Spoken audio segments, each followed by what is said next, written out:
स्वामिनारायणः साक्षादक्षर पुरुषोत्तमः सर्वेभ्यः परमां शान्तिम् आनन्दं सुखमर्पयेत्।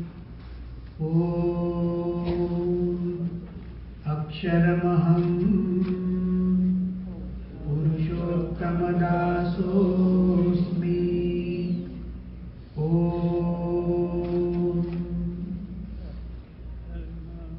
सर्वने जय स्वामिनारायण। બે પ્રસંગો છે, એક પંડિતનો પ્રસંગ છે અને બીજો એક બાળકનો પ્રસંગ છે। યોગીજી મહારાજના વખતમાં એક બહુ જ મોટા શાસ્ત્રના જાણકાર એમના દર્શને આવ્યા હતા અને આપણી સભાની અંદર એ ઉપસ્થિત હતા અને આવી જ સભા ભરાઈને બેઠી હતી અને એમાં એમણે પ્રવચન કરવાનું હતું। વિદ્વાન હતા, શાસ્ત્રો લગભગ કંઠસ્થ હતા। ગીતા, 10 ઉપનિષદ, બ્રહ્મસૂત્રો, મહાભારતના અમુક પ્રકરણો, ઘણું બધું હજારોની સંખ્યામાં શ્લોકો, મંત્રો, સૂત્રો બધું કંઠસ્થ, વિદ્વાન પણ એવા। એમ છતાં પણ એમણે જ્યારે પ્રવચનની શરૂઆત કરી ત્યારે એમણે એમ કહ્યું કે ભગવાન કહાં है, कैसा है, क्या करता है, मुझे मालूम नहीं। विद्वानना वाक्यो छे, परमात्मा विषयक वाक्यो छे। आटलू जाण्या पछीना वाक्यो, भगवान कहाँ है, कैसा है, क्या करता है, मुझे मालूम। एक प्रसंग पूरो थयो। हवे हूँ तमने बीजो प्रसंग कहूं छुं, एक बाळकनो छे। सारंगपुर पासे नावड़ा नामनुं गाम छे। सारंगपुरथी तमे निकळो अने जो अमदावाद के भावनगर जता हो तो एक हाईवे पर तमे जाओ सारंगपुरथी निकळीने अने ए जे हाईवे छे जे भावनगरथी सीधो अमदावाद जाय धंधुका थईने बगोदराथी पछी तमारे जमणी बाजू वळवुं पड़े। ए जे रस्तो छे ए रस्ताने पार करीए एटले भाल प्रदेश शरू थाय अने भाल एटले आपणे जाणीए छीए के त्यां बीजी कोई खेती न थाय पण भगवाननी दयाथी बे खेती बहुत सारामां सारी त्यां थाय छे। एक थाय छे घऊंनी खेती એટલે ભાલિયા ઘઉં કહેવાય છે અને આખી ખેતી ભગવાન પોતે જ કરે છે। એટલા માટે કે એક વખત આપણે વાવવાનું પછી કંઈ જ કરવાનું નથી। એમાં વરસાદથી જે ઘઉં પાકે છે કુદરતી એમાં મોણ હોય છે એટલે ભાલિયા ઘઉં હોય એમાં મોણ નાખો તો રોટલી તૂટી જાય। બીજી ચણાની ખેતી ત્યાં થાય છે। પણ અભ્યાસની દ્રષ્ટિએ જુઓ તો આમ તો ભાલ પ્રદેશ આખો એવો છે કે જ્યાં શિક્ષણની દ્રષ્ટિએ બહુ વિકાસ નથી। અત્યારે નથી એટલે આ તો હું તમને વાત કરું છું 20 વર્ષ પહેલાથી। એટલે ત્યાં તો કેવું હોય કે અમુક ગામડાઓમાં તો ભણવા નામની વાત જ ન હોય। કોઈક 8 ધોરણ ભણે ને તો એ ભણેલો ગણાય આખા ગામમાં। વાંચતા આવડે તો ભણેલો ગણાય, સહી કરતા આવડે તો ભણેલો ગણાય। એવું એકદમ સામાન્ય ગામ છે ભાલ પ્રદેશનું નાવડા નામનું। આપણા પૂજ્ય હરિપ્રકાશ સ્વામી હતા, જૂના સંત યોગી બાપાના, ઘનશ્યામ બાપા આપણે કે ઘનશ્યામ ચરણ સ્વામીને બંને સાથે આખા એમાં વિચરણ કરતા। એમણે ત્યાં મંદિર બનાવેલું હરિબાપના કહેતા અને પ્રેમથી બધા ભક્તો એને ભાલના ભગવાન કહેતા। ભાલના ભગવાન ત્યાં વિચરણ કરે એટલે હવે એ જે નાવડા ગામ છે ને એનું મંદિર આપણું નાનું હરિ મંદિર હતું, એનો પાટોત્સવ હતો. અમે બધા ત્યાં પાટોત્સવ કરવા માટે આગલી સાંજે પહોંચી ગયા. બીજે દિવસે સવારે મહાપૂજા કરવાની હતી. હવે અમે સાંજે પહોંચ્યા તો સેજે ગામના 20-25 છોકરાઓ ભેગા થઈ ગયા અને એક બાળ સભા અમે શરૂ કરી અને સામાન્ય બધી વાતો થઈને પછી આવી રીતે ઠાકોરજીનું સિંહાસન ને બાળકો આવી રીતે બેઠા હતા.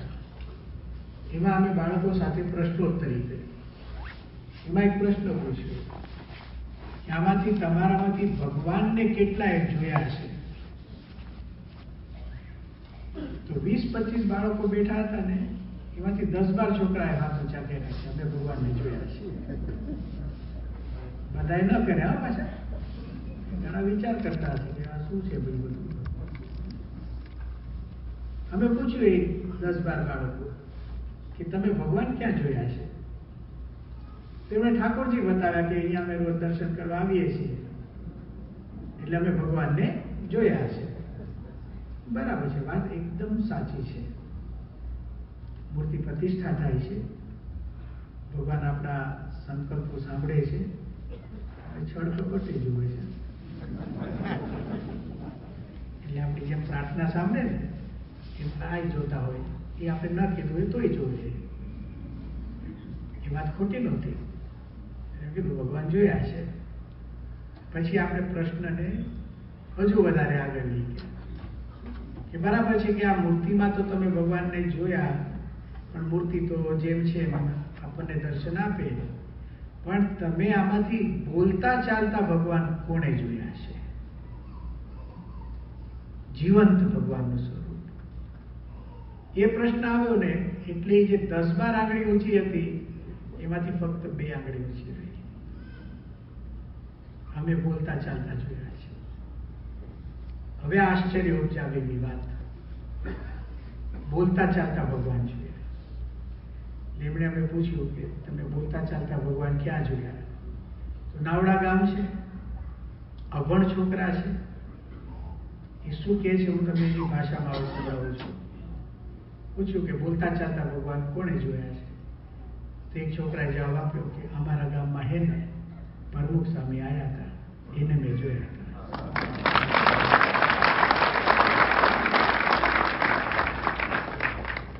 હવે 2 प्रसंगों में तुमने कहा भगवान कहाँ है, क्या करता है, कैसा है, मुझे मालूम नहीं. आ एक वाक्य, एक विद्वानનું વાક્ય. અને બીજો કહે છે કે અમારા ગામમાં હે ને પ્રમુખ સ્વામી આવ્યા હતા, એને અમે જોયા હતા. આ બેમાં પંડિત કોણ? બાળકો જ ને, એ આપણે બધા છીએ.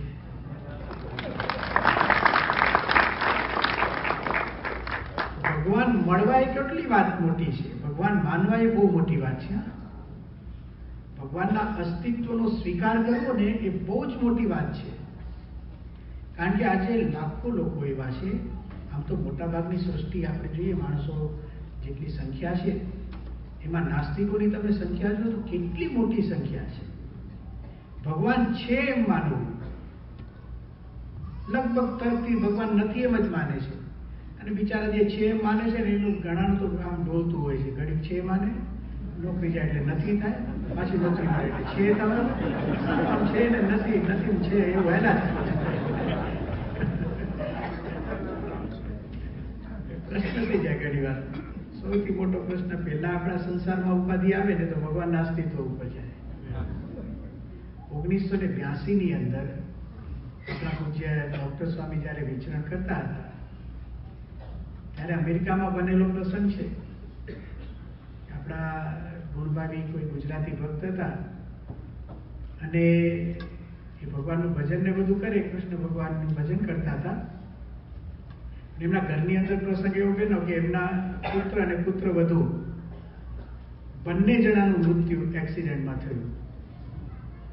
એમાં એકદમ નાસ્તિક ભાવ થઈ ગયો કે ભગવાન હોય તો મારા દીકરાઓને કેમ ગામમાં લઈ ગયા કે મારી નાખ્યા, પુત્ર અને પુત્રવધુ બંને.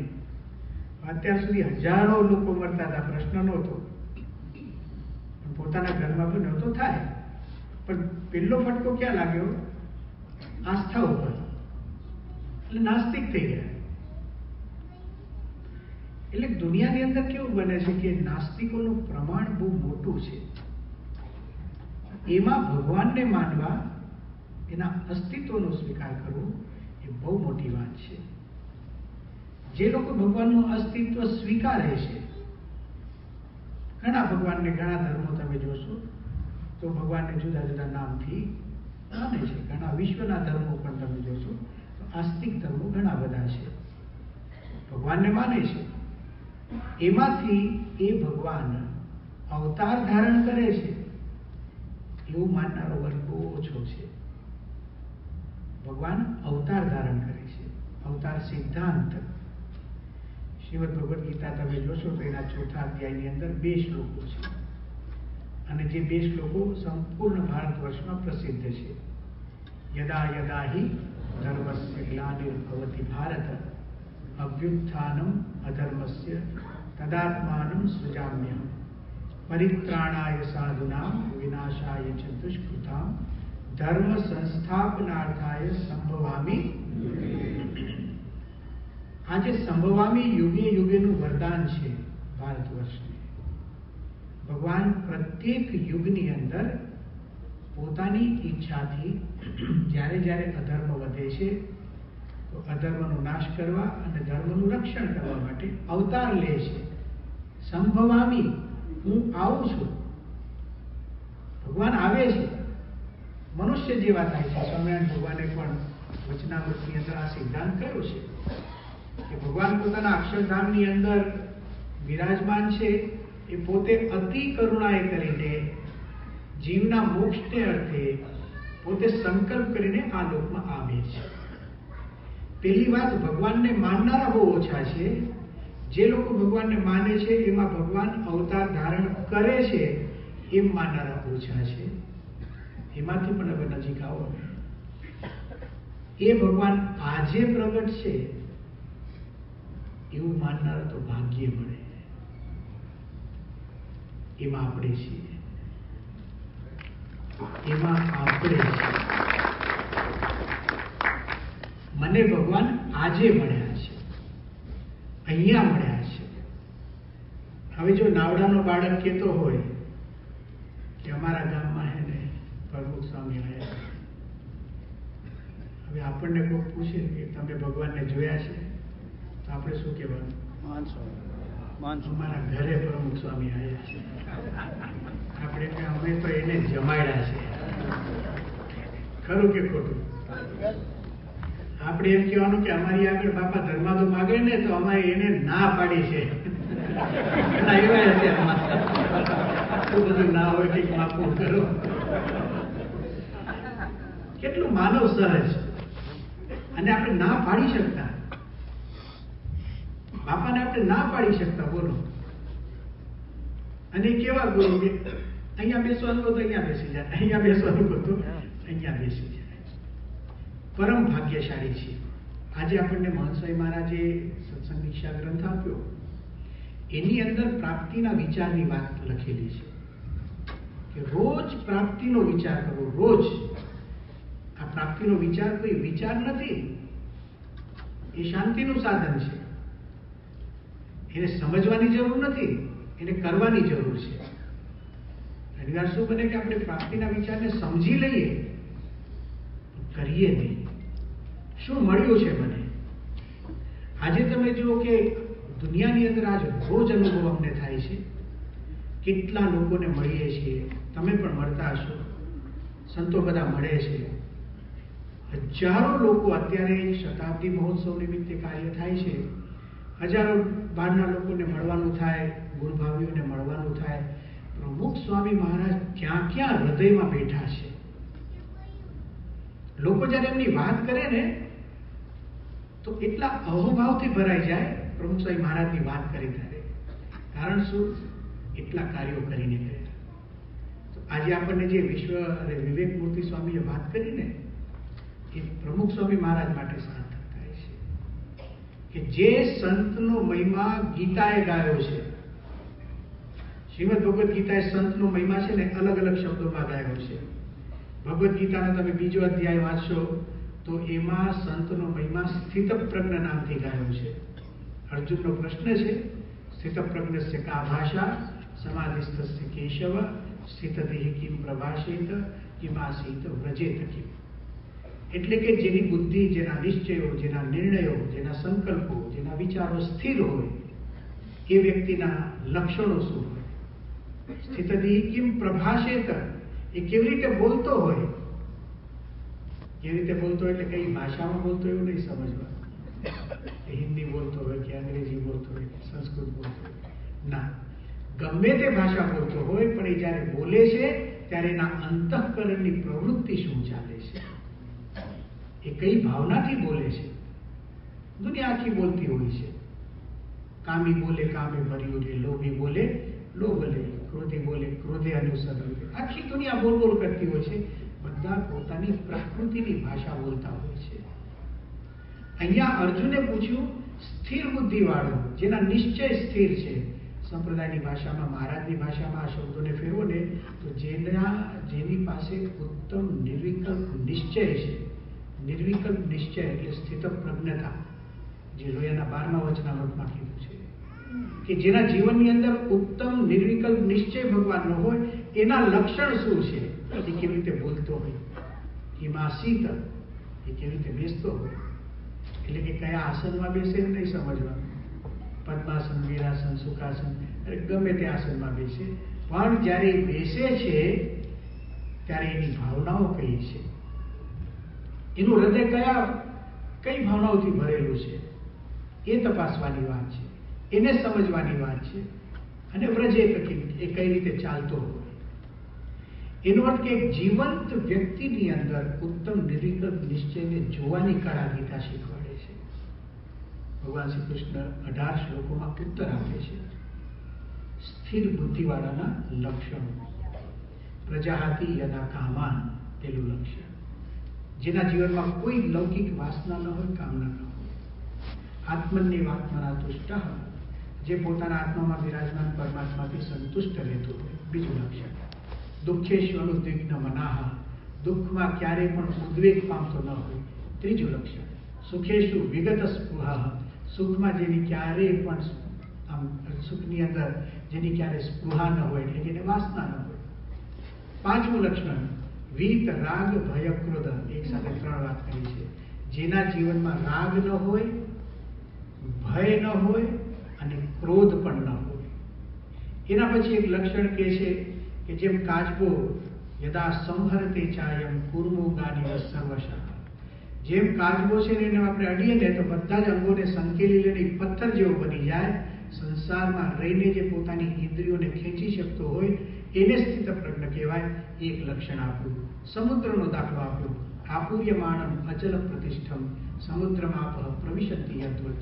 જેમ સમુદ્રની અંદર ચારે કોરથી નદીઓ ઠલવાય છે, છતાં સમુદ્ર છે ને એની પ્રતિષ્ઠાનો ક્યારે ભંગ નથી થતો. એ અર્જુન, આવા લક્ષણો જેનામાં હોય એને સ્થિત પ્રજ્ઞ કહેવાય છે. પછી છેલ્લે કન્ક્લુઝન એવું કહ્યું, ઉપસંહાર. એશા બ્રાહ્મી સ્થિતિ પાર્થ. હે પાર્થ, આને બ્રહ્મની સ્થિતિ કહેવાય છે. બ્રહ્મની સ્થિતિ એટલે અક્ષર બ્રહ્મની સ્થિતિ. અક્ષર બ્રહ્મની સ્થિતિ એટલે અક્ષર બ્રહ્મની જીવન શૈલી. આવી રીતે બ્રહ્મ છે ને એ જીવન જીવતું હોય છે. આપણે એટલે ભાગ્યશાળી છીએ.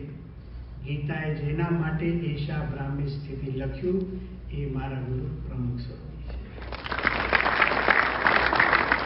એ પ્રાપ્તિનો વિચાર. તમે આગળ જશો બીજા અધ્યાયમાંથી તો ત્રીજા અધ્યાયની અંદર કર્મયોગનું નિરૂપણ છે. ત્રીજા અધ્યાયના 30મા શ્લોકમાં ભગવાન શ્રી કૃષ્ણ સમજાવે છે કે જે વ્યક્તિ કર્મ બટીને કર્મયોગ બનાવી દે, એના જીવનમાં જે કંઈ કરતો હોય, એ જોતો હોય, ચાલતો હોય, સ્પર્શ કરતો હોય, બોલતો હોય, આમ સામાન્ય ક્રિયાઓ લાગે. એ સામાન્ય લાગતી ક્રિયાઓને જે યોગમાં પરિણિત કરી નાખે, એક સમાધિનિષ્ઠ પુરુષની જેમ કરવા માંડે, એના લક્ષણો છે ને ત્રીજા અધ્યાયમાં છે. એમાંથી એક શ્લોક સાંભળીએ. 30મો શ્લોક છે. મયી સર્વાણી કર્માણી સંન્યસ્ય अध्यात्म चेतसा निराशीर निर्ममो भूत्वा युध्यस्व विगत ज्वर. કર્મયોગનું પંચામૃત છે. અહીંયા 5 વાતો લખેલી છે. જે વ્યક્તિ જે કંઈ કર્મો કરે છે એ ભગવાનને અર્પણ કરી દે છે. હું આ વાત કરું ને, તમારે પ્રભુ સ્વામીને યાદ કરવાના. મારે પ્રસંગો કહેવાની જરૂર નથી, કારણ કે તમે વર્ષો સુધી બાપાને જોયા છે. જે વ્યક્તિ કર્મ કરે છે પણ બધું ભગવાનને અર્પણ કરી દે છે. મયી સર્વાણી કર્માણી સંન્યસ્ય. અધ્યાત્મ ચેતસા, એ જ્યારે કર્મ કરતો હોય ને એ વાસનાથી નહીં, અહંકારથી નહીં, અધ્યાત્મ ચેતસા આત્મભાવે કરતો હોય. હવે આ તો પોતે બ્રહ્મ સ્વરૂપ હતા, પોતાને બ્રહ્મ માનીને કરતા. એને આધ્યાત્મિકતામાં રહીને કર્મ કરે એને કહેવાય છે અધ્યાત્મ ચેતસા. નિરાશી, કોઈ આશા નહીં, કોઈ ફળની ઈચ્છા નહીં, ભગવાનની ઈચ્છાથી થાય છે એમ માનતો હોય. નિરાશી નિર્મમો ભૂત્વા, કોઈ કર્મ માટે પણ એને મમત્વ નહીં.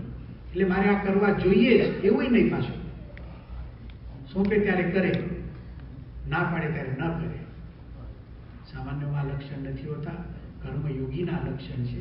નિરાશી નિર્મમો ભૂત્વા યુદ્ધસ્વ વિગત જ્વર, કંટાળ્યા વગર કરે, કોઈ દિવસ કંટાળો ના આવે.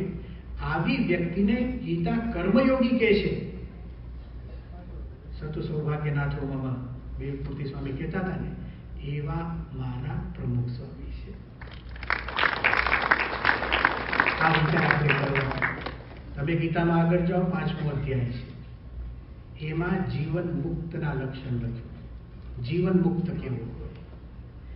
જીવન મુક્ત એટલે શું? મર્યા પછી મુક્તિની વાત નહીં. મૃત્યુ પછી અક્ષરધામની અંદર કોઈ મુક્ત જીવ જાય અને જે સુખ ભોગવે એનું એ જ સુખ આ લોકની અંદર ભોગવે, એને જીવન મુક્ત કહેવાય. પ્રમુખ સ્વામી મહારાજના સમાગમથી હજારો જીવન મુક્તો આપણા સત્સંગમાં આજે જીવે છે. એ આપણા ગુરુ પ્રમુખ સ્વામી છે. 6થા અધ્યાયમાં તમે જશો તો એમાં યોગનું નિરૂપણ છે. 3 વખત છે, 3 વખત, સ્થૂળથી લઈને સૂક્ષ્મ સુધી. કેમ બેસવું એ શીખવાડ્યું છે એમાં. ક્યારેક વાંચો સમય મળે તો. ટટ્ટાર બેસવું એમ લખ્યું છે, ખુરશીમાં ન બેસવું એમાં લખ્યું છે. મોટાઓની વાત યુવાનોની વાત કરીએ છીએ. અને ખાધા વગર બેસવું એમાં લખ્યું છે. અમુક વસ્તુ તો ક્યારેય ન ખાવી એમ પણ લખ્યું છે. યોગનું વર્ણન 6થા અધ્યાયમાં છે. સયોગી બ્રહ્મભૂત બ્રહ્મ નિર્વાણ બધી ગચ્છતિ, ગીતા કહે છે. કોઈ આવી યોગની સ્થિતિને પામે ને એને બ્રાહ્મી સ્થિતિ કહેવાય. એના માટે તો સર્વતઃ બ્રહ્મ નિર્વાણ, બધે જ મુક્તિ ચારે બાજુ છે. ગીતા જે યોગીની વાત કરે છે ને એ પરમ યોગી મારા ગુરુ પ્રમુખ સ્વામી છે. આ આપણે સમજવાનું છે. તમે આગળ જશો 7મા અધ્યાયની અંદર, જેમાં 4 પ્રકારના ભક્તની વાત આપે છે. આર્તો, જિજ્ઞાસુ, અર્થાર્થી, જ્ઞાની ચ ભરતર્ષભ. હે અર્જુન, મારા 4 પ્રકારના ભક્તો છે. એક છે આર્ત, બીજો અર્થાર્થી, ત્રીજો જિજ્ઞાસુ અને ચોથો જ્ઞાની. ચારે મારા ભક્તો જ છે. એટલે કે ભગવાનના 4 પ્રકારના ભક્ત. આપણે બધા ભગવાનના ભક્તો છીએ ને. તમે જોજો, હવે આપણે શેમાં નંબર લાગે બધાને પોતાનો ખ્યાલ આવી જશે. પહેલો છે આર્ત. આર્ત એટલે દુઃખી. આપણે આર્તનાદ શબ્દ સાંભળ્યો છે તમે? દુઃખમાંથી જે અવાજ નીકળે ને એકદમ, હે મને બચાવો, મને બચાવો, એને આર્તનાદ કહેવાય. આર્તનાદ. આર્ત એટલે કેવા ભક્તો છે કે જેના જીવનમાં દુઃખ આવે તો જ ભગવાનનું ભજન કરે, અને જેવું સુખ આવે ને એટલે ભજન. પણ ભગવાન જરાય છેતરાતા નથી. એને ખબર છે કે આને બધું પતાવવા જેવું નથી, એટલે થોડુંક ચાલુ જ રાખે. એટલે જ તમારી રવિ સભામાં આવ્યા કરી, કંઈક કરજો, કંઈક કરજો. યાર લાંબુ ખેંચાયા જ કરે. કેમ કે હજી આર્તમાં શું, પછી જેવું થઈ જશે પછી નથી આવવાનું. આર્ત એટલે દુઃખમાં ભજન કરે. દ્રૌપદીજીને આપણા શાસ્ત્રોએ આત્મભક્ત કહ્યા છે. આપણે જાણીએ છીએ કે દુશાસને એના વસ્ત્રાહરણ કરવાની કોઈ ચેષ્ટા કરી. દ્રૌપદી છે એ પોતે પ્રાર્થના પણ કરે છે, પણ પેલા પોતાના પતિઓને કરે છે. હવે એમની તો બુદ્ધિ ભ્રષ્ટ થયેલી હતી યુધિષ્ઠિરની, અને પછી બધા ચારે ભાઈઓ બધું પાછળ ભોગ્યું. એ મદદ કરી શકે એમ હતા નહીં. ભીષ્મ પિતામહ સામે જોયું, એમણે પણ કોઈ મદદ ન કરી. દ્રોણ જેવા વરિષ્ઠોએ કોઈ મદદ ન કરી. ત્યારે પૂજ્ય વિવેકસાગર સ્વામી એક આનંદ કથા વાત કરે છે. ત્યારે યાદ આવ્યું, આપણી પાસે સ્પેર વ્હીલ તો છે જ નહીં. ગાડીમાં સ્પેર વ્હીલ તમે જોયું? એ કોઈ દિવસ યાદ જ ના આવે. કોઈને આજે મેં વાત કરી ત્યારે તમને યાદ આવ્યું હશે. ઘણા હશે તમારી ગાડીઓમાં, જોજો તો ખરા હશે. ઇન્ડિયામાં તો હોય જ છે. અને હવે તો કેવું થયું કે સ્પેર વ્હીલ પહેલા તો એવું હતું કે બિચારાને થોડું માન મળતું હતું, આપણે ગાડીની બહાર લગાવતા હતા પાછળ.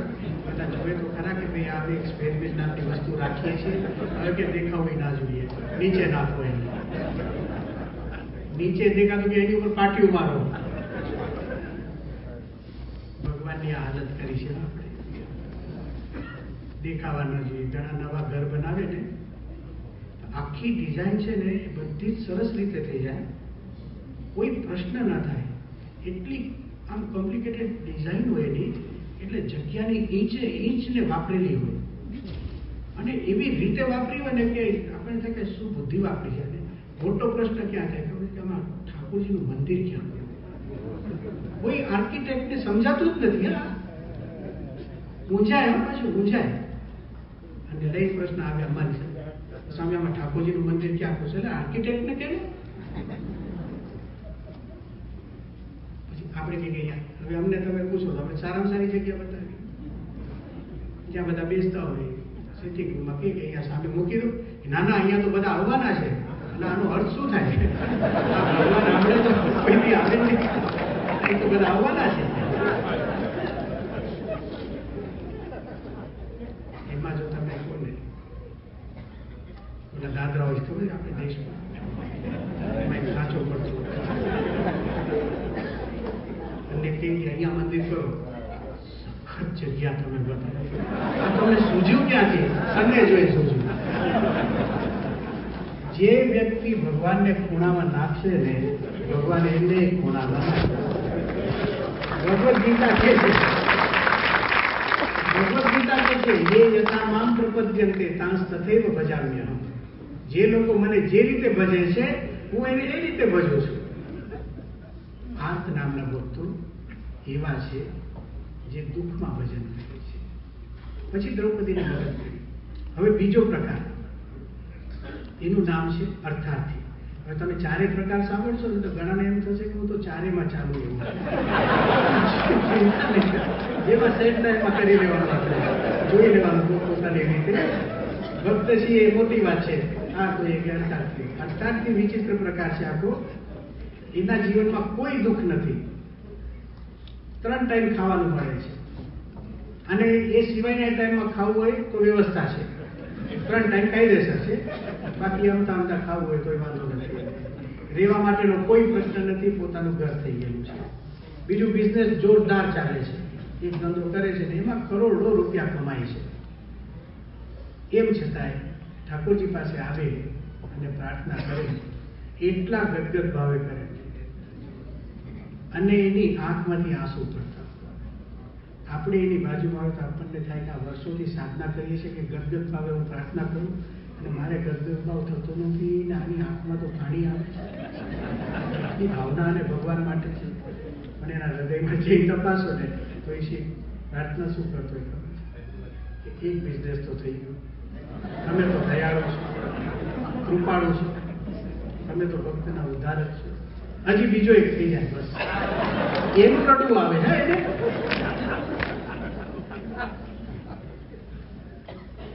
આ ભગવાનને કેવા છેતરીએ છે આપણે. દયાળુ એ છે કે જાણે છે. અર્થાર્થી એટલે કે એને ઐશ્વર્યથી સંતોષ થતો નથી. ઐશ્વર્યથી સંતોષ થતો નથી. ધ્રુવજીને અર્થાર્થી લખ્યા શાસ્ત્રો કે રાજાના દીકરા હતા. અને છતાં એને અવિચળ રાજ માગ્યું. આપણે ધ્રુવનો તારો ઉત્તરમાં બતાવીએ છીએ ને, એ ધ્રુવ અવિચળ રાજ આપ્યું.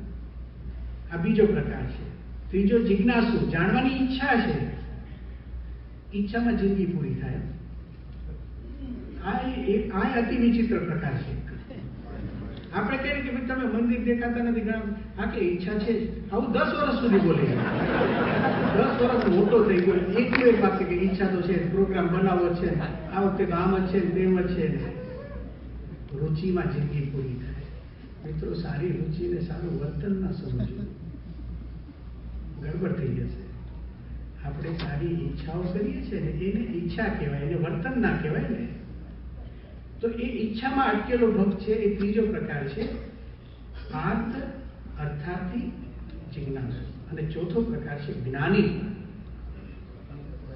હવે શું કહે છે કૃષ્ણ ભગવાન? જ્ઞાની એટલે જેને સાક્ષાત્કાર છે, જેની પાસે અપરોક્ષ જ્ઞાન છે, જેને પછી ઇન્દ્રિયો આંખ બંધ હોય ને આપણને જોઈ શકે, આપણને અડે પણ નહીં ખબર પડી જાય ને. જેમ ભગતજીમાં જે કીધું, હું તો બરડે દેખું છું, બધે જ જોઈએ છે. એ પ્રકારની સ્થિતિ જેને હોય એને જ્ઞાની કહેવાય. અને કૃષ્ણ ભગવાન કહે છે જ્ઞાની ત્વાત્મૈવ મે મતમ. આવો જે જ્ઞાની છે ને, એ તો મારો આત્મા છે, એટલે કે મને અત્યંત પ્રિય છે. શ્રીમદ ભગવદ્ ગીતા 7મા અધ્યાયમાં જેને જ્ઞાની કહે છે ને, એ મારા ગુરુ પ્રમુખ સ્વામી છે. એ મહિમા આપણે સમજવાનું છે. તમે 7મા અધ્યાયથી આગળ જશો ને, તો તમને 8મા અધ્યાયમાં અક્ષર બ્રહ્મનો મહિમા સમજાશે. અર્જુને પ્રશ્ન પૂછ્યો છે, કિમ તદ બ્રહ્મ? આ બ્રહ્મ એટલે છે શું? 3જા શ્લોકમાં ભગવાન શ્રી કૃષ્ણ કહે છે 8મા અધ્યાયમાં અક્ષરમ બ્રહ્મ. અને 11મા શ્લોકમાં એનો મહિમા કહે છે, યદક્ષરમ વેદ વિદો વદંતી વિશંતિ યતયો વીતરાગાહ યદિચ્છંતો બ્રહ્મચર્યમ ચરંતી તત્તે પદમ સંગ્રહેણ પ્રવક્ષ્યે. હે અર્જુન, જે અક્ષરનો મહિમા વેદના જાણકારો પણ ગાય છે, યદક્ષરમ વેદ વિદો વદંતી, જે અક્ષરની સ્થિતિ પામવા કે જે અક્ષરને પામવા માટે વિશંતિ યતયો વીતરાગાહ, લોકો રાગ વાસનાઓનો ત્યાગ કરે છે. યદિચ્છંતો બ્રહ્મચર્યમ ચરંતી, જેને પ્રાપ્ત કરવા લોકો બ્રહ્મચર્યનું પાલન કરે છે અને બ્રહ્મમાં ચર્યા કરે છે, અહમ બ્રહ્મ બોલ્યા કરે છે. એવું અક્ષર બ્રહ્મ છે. અવ્યક્તો અક્ષર ઇત્યુક્ત તમાહુ પરમામ ગતિ યમ પ્રાપ્ય ન નિવર્તન્તે તદ્ધામ પરમમ. આવું અક્ષર છે, જેને પામીને કોઈ પાછો આવતો નથી, એ પરમાત્માને રહેવાનું ધામ છે. પ્રમુખ સ્વામી મહારાજે રોમે રોમની અંદર પુરુષોત્તમ પરબ્રહ્મને ધારણ કરી રાખ્યા હતા. 8મો અધ્યાય જે અક્ષરનો મહિમા ગાય છે ને, એ મારા ગુરુ પ્રમુખ સ્વામી. તમે આગળ જાઓ તો 12મો અધ્યાય આવશે. એનું નામ છે ભક્તિ યોગ. એની અંદર 13મા શ્લોકથી લઈને 20મા શ્લોક સુધી ભક્તના લક્ષણ લખ્યા છે. શરૂઆત એવી કંઈક છે, અદ્વેષ્ટા સર્વભૂતાનામ મૈત્ર કરુણૈવ છે. જેના જીવનમાં કોઈ દિવસ કોઈના માટે દ્વેષ ન હોય,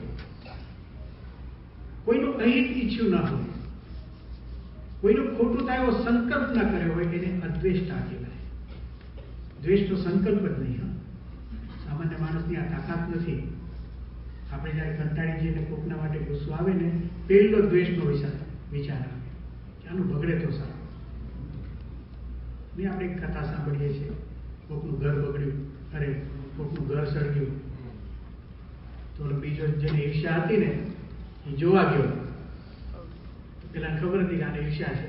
પેલા જવાબ ભાઈ તારા મનમાં જે છે ને, એ બળી ગયું છે. દ્વેષ, આનું બગડે, ભગવાન આનું આમ કરી નાખે ને, તેમ કરી નાખે ને, સામાન્ય જીવના લક્ષણો છે. દ્વેષ કરવો, ક્રોધ કરવો. ગીતા કહે છે કે ભગવાનનો ભક્ત કેવો હોય? અદ્વેષ્ટા.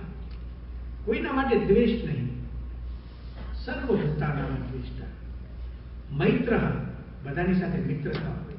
એ બાળક હોય, એ બાળક સાથે મિત્રતા કરી શકે, યુવાનો સાથે મિત્રતા કરી શકે, વડીલો સાથે મિત્રતા કરી શકે, અરે વિરોધીઓ સાથે મિત્રતા કરી શકે, એ રાજકારણીઓ સાથે મિત્રતા કરી શકે, સાધુ સંન્યાસીઓ સાથે મિત્રતા કરી શકે, ઉદ્યોગપતિઓ સાથે મિત્રતા કરી શકે, નોકરીવાળા માણસો સાથે મિત્રતા કરી શકે, ગરીબ લોકો સાથે મિત્રતા કરી શકે, શ્રીમંત લોકો સાથે મિત્રતા કરી શકે. અદ્વેષ્ટા સર્વભૂતાનાં મૈત્ર કરુણ એવ છે. શ્રીમદ ભગવદ્ ગીતા 12મા અધ્યાયમાં જે પ્રિય ભગવાનના ભક્તના લક્ષણો કહે છે એ મારા ગુરુ પ્રમુખ સ્વામી. તમે આગળ જશો 14મો અધ્યાય આવશે, એમાં ગુણાતીતના લક્ષણ કયા છે. શ્રી કૃષ્ણ ભગવાન પહેલા 3 ગુણની વાત કરે છે કે 3 ગુણથી આ જીવ બંધાયેલો છે. સત્વગુણ, રજોગુણ અને તમોગુણ. આપણી બધી જ પ્રવૃત્તિઓ છે ને એ 3 ગુણના આધારે થાય, મિશ્રણ હોય. સત્વગુણ પ્રધાનપણે વર્તે તો સારા વિચારો આવે, અને જો રજોગુણ કે તમોગુણ વધી ગયા તો સારામાંથી થોડાક લૌકિક વિચારો આવે. વધારે તમોગુણ આવી ગયો, કોઈકને બાટલી નાખીને ગોચ મારવાનું છે. 3 ગુણની પ્રવૃત્તિ. આખા દિવસમાં આપણે ક્યારેક સાત્વિક હોઈએ, ક્યારેક રાજસ હોઈએ અને ક્યારેક તામસ હોઈએ. નક્કી નથી આ બધું કોઈએ ધારી ન લેવું. અમુક લોકો સવારે સાત્વિક હોય, બપોર સુધીમાં તો તામસ થઈ ગયા 12 વાગ્યા સુધી. ઘણાને અલગ અલગ સમય પોતપોતાના હોય છે, ઘણાને પરિસ્થિતિ આધીન હોય છે. કોઈક કંઈક શબ્દ મારે ને તો ગુણ બદલાઈ જાય.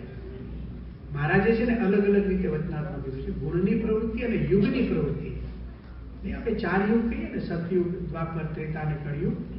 આપણા જીવનમાં પણ એવા 4 યુગ ચાલતા હોય છે. ક્યારેક આપણે સતયુગની જેમ વર્તતા હોઈએ, ક્યારેક દ્વાપરની જેમ, ક્યારેક કળિયુગની જેમ. તો ગીતાની અંદર ભગવાન શ્રી કૃષ્ણ 3 ગુણનું વર્ણન કરે છે. સત્વગુણ પ્રધાન વ્યક્તિ કેવી હોય, રજોગુણ પ્રધાન વ્યક્તિ કેવી હોય, તમોગુણી વ્યક્તિ કેવી હોય. પછી એક સરસ વાત એમને મૂકી, હે અર્જુન, જે વ્યક્તિ એતાન ત્રીન ગુણાન અતીત્ય, આ 3 ગુણોથી પર થઈને પોતાનું જીવન જીવે છે, એ વ્યક્તિ બ્રહ્મ ભૂયાય કલ્પતે, એને બ્રાહ્મી સ્થિતિ વાળો સમજો. તો અર્જુને ત્યાં પ્રશ્ન તરફ પૂછ્યો કે હે કૃષ્ણ ભગવાન, તમે જે ગુણાતીતની વાત કરો છો એનો આચાર કેવો હોય? કથમ આચાર ભવતી, એટલે કે કેવી રીતે વર્તતો હોય. જેમ બીજા અધ્યાયમાં પૂછ્યું ને એને સ્થિત પ્રશ્ન, એવું 14 અધ્યાયમાં પાછું પૂછે છે એનો આચાર કેવો હોય. ભગવાન શ્રી કૃષ્ણ સરસ એનો ઉત્તર આપે છે. સમલોષ્ટાશ્મ કંચન, જેને સમભાવ હોય. લોષ્ટ એટલે તમે માટીનું ઢેકું આપો કે તમે એને સોનું આપો, એને સરખું હોય. સરખું એટલે એ ગાંડો ના હોય, એને ખબર છે કે આ પથરો કહેવાય અને આ સોનું કહેવાય, બધું સમજતો હોય, પણ એને વાસના ન હોય. સમભાવ એટલે શું? આ અંતે નાશવંત છે, આ મને મળ્યું છે ને ભગવાનની ઈચ્છાથી મળ્યું છે. આ પ્રકારનો એક સમભાવ એના જીવનમાં હોય. એવા ઘણા બધા લક્ષણો શ્રી કૃષ્ણ ભગવાન ત્યાં કહે છે. આપણે એવું સમજીએ, શ્રીમદ ભગવદ્ ગીતા 14મા અધ્યાયમાં જેને ગુણાતીતનો શિરપાવ આપે છે એ મારા ગુરુ. તમે આગળ જશો 14મા અધ્યાયથી આખી રાત આમાં નીકળે એવી છે. આપણે 18મા અધ્યાયમાં જઈએ. 18મા અધ્યાયનો 54મો શ્લોક આખી ગીતાનો સારાંશ લાવીને ભગવાન શ્રી કૃષ્ણ મૂકે. એક શબ્દો મૂકે અને બાપાનો પ્રિય શ્લોક પ્રમુખ સાહેબ મહારાજ કાયમ બોલતા શ્લોક. એ શ્લોકના શબ્દો છે, બ્રહ્મભૂત પ્રસન્નાત્મા ન શોચતી ન સંશયતિ, સમસ્ત સર્વેષુ ભૂતેષુ મદ ભક્તિ લભતે. જે બ્રાહ્મી સ્થિતિને પામી ગયો, બ્રહ્મભૂત પ્રસન્નાત્મા. જો અર્જુન છે ને પહેલા અધ્યાયની અંદર, હું તમને 2 સંસ્કૃત વાક્યો સમજાવું છું. કંટાળો નથી આવતો એટલે આવો તો હું તો બોલવાનો છું.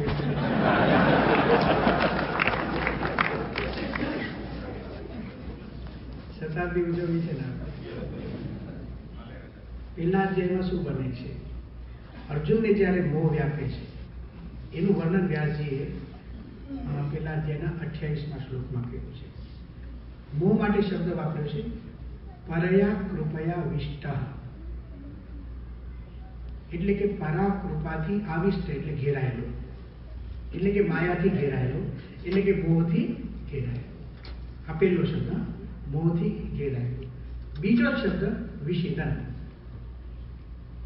એટલે વિષાદ કરતો, વિષાદ કરી રહ્યો છે. જેવો મોહથી ઘેરાયો ને તરત જ વિષાદ કરવા માંડ્યો. આ સિક્વન્સ જો તમે, જ્યારે વ્યક્તિને મોહ વ્યાપે છે એની પહેલી અસર શું છે? દુઃખ એના જીવનમાં આવી જાય છે. બરાબર? આટલું સમજી રાખજો. જેવો મોહ વ્યાપ્યો અને બીજા નંબર પર કોણ આવી ગયું? વિષાદ. વિષાદ એક છે ને રિએક્શન છે. વિષાદ નામનો કોઈ સ્વભાવ નથી, વિષાદ નામની કોઈ પ્રકૃતિ નથી. વિષાદ તો સ્વભાવ અને પ્રકૃતિનું ફળ છે. વિષાદ કેમ છે કે મોહ છે એટલે વિષાદ છે. હવે બીજા અધ્યાયની અંદર છેલ્લા શ્લોકમાં શ્રી કૃષ્ણ ભગવાન એમ કહે છે, ઈશા બ્રાહ્મી સ્થિતિ પાર્થ નૈના પ્રાપ્ય વિમુહ્યતિ. હે અર્જુન, જો કોઈ વ્યક્તિ બ્રહ્મ સ્થિતિને પામી લે તો ન મુહ્યતિ, એનો મોહ નાશ થઈ જાય, એ મોહ ન પામે. મોહ ન પામે તો વિષાદ જતો રહે. પેલા અધ્યાયના બે શબ્દો, મોહથી ઘેરાયેલો એટલે વિષાદી. હવે હું શ્લોક બોલ્યો તો એમાં પાછું 18મા અધ્યાયમાં જોઉં છું. બ્રહ્મભૂત પ્રસન્ન. જો બ્રહ્મભૂત એટલે બ્રાહ્મી સ્થિતિ પ્રાપ્ત કરી લે, મોહની જગ્યાએ બ્રાહ્મી સ્થિતિ આવી ગઈ, તો વિષાદની જગ્યાએ કોણ આવી ગયું? પ્રસન્ન. બ્રહ્મભૂત પ્રસન્ન. ન શોચતી ન કાંક્ષતી. પછી એને કોઈ શોક નથી, પછી એને કોઈ આકાંક્ષા કે વાસના નથી. બ્રહ્મરૂપ થવાની વાત આખી ગીતા છે ને બ્રાહ્મી સ્થિતિમાં જ પૂરી થાય છે. બ્રહ્મભૂત. તમે જો જે વ્યક્તિ બ્રહ્મભૂત થઈ જાય, બ્રહ્મરૂપ થાય, એના જીવનમાં પ્રશ્ન જ નહીં. આપણે માથાકૂટ શું છે? આપણે બ્રહ્મરૂપ થવા કરતા કરવા આવ્યા હોય ને એ વધારે લાગે છે. બધાને આ જ વિચાર આવ્યો છે ને તમને બધાને. ઘણાને એમ થયો છે કે મારા પત્ની એવા છે, ને તમારા પત્નીને એમ થયું મારા પતિ એવા છે. બધા એકબીજાને એવા જ માને છે. બ્રહ્મરૂપ કરવા આવ્યા હોઈએ ને આપણે. શ્રીમદ ભગવદ ગીતા એમ કહે છે કે જે બ્રાહ્મી સ્થિતિને પામે એ પ્રસન્નાત્મા હોય, એને શોક ન હોય, ન કાંક્ષતી, એને વાસના ન હોય. બીજું, સમ સર્વેષુ ભૂતેષુ, એ બધામાં સમભાવ રાખતો હોય અને મત ભક્તિ લભતે પરમ, મારી ભક્તિને. 18મો અધ્યાય જ્યાં ગીતા પોતાના ઉપદેશોનો ઉપસંહાર કરે છે, એનો આ શ્લોક એનું મૂર્તિમાન સ્વરૂપ એટલે મારા ગુરુ. આખી ગીતાનું મૂર્તિમાન સ્વરૂપ છે. ગીતા એક થિયરી છે. ગીતા એક થિયરી છે અને પ્રમુખ સ્વામી એનો એક્ઝામ્પલ છે. હવે મેં જેટલી વાત પ્રમુખ સ્વામી મહારાજ માટે કરી, કારણ કે શતાબ્દી છે એટલે મેં એમની વાત કરી. આ બધી જ વાતોને તમારે એની જગ્યાએ બીજો એક શબ્દ કયો ઉમેરવાનો? એ મારા ગુરુ આજે.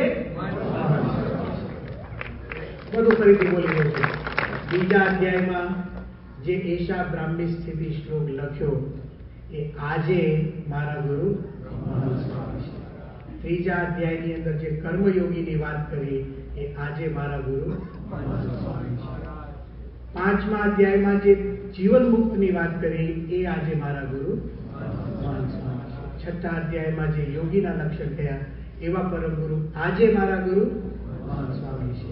આગળ આપણે ગયા 8મા અધ્યાયની અંદર, 7મા અધ્યાયની અંદર જે જ્ઞાનીની વાત કરી એવા શ્રેષ્ઠ જ્ઞાની આજે મારા ગુરુ સ્વામી છે.